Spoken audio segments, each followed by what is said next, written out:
आणि आता मत्स्यप्रेमींसाठी एक आनंदाची बातमी आहे। श्रावण महिन्यात माशांची मागणी घटल्याने भाव मोठ्या प्रमाणावर घसरलेत। बोंबील, सुरमई, रावस आणि पॉम्फ्रेट यांसारख्या लोकप्रिय माशांच्या दरामध्ये तब्बल 30 ते 50% घसरण झाली। त्यामुळे मुंबईतील प्रसिद्ध मासळी बाजारामध्ये खवय्यांची मोठी गर्दी झाली। मासेमारीचा नवा हंगाम सुरू झालाय, त्यामुळे बाजारात माशांची आवक मोठ्या प्रमाणावर वाढली आहे। त्यामुळे मत्स्यप्रेमींमध्ये सध्या आनंदाचं वातावरण।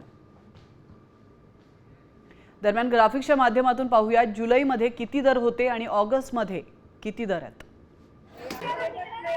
स्वस्त आली पापलेट पहिला 2000 रुपये किलो होती, आता 1200-1300 रुपये किलोने भेटतात।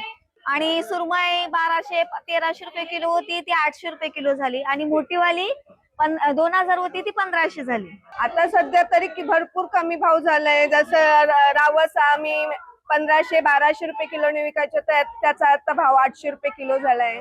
हलवा 800 रुपये किलो झालाय। हलवा पण 1200-1300 रुपये चालू होता, तोही 800 झालाय।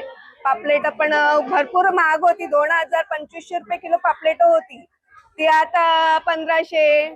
मोठी पापलेट 1500, छोटी पापलेट 1000, 800, 900 अशी चालू झाली।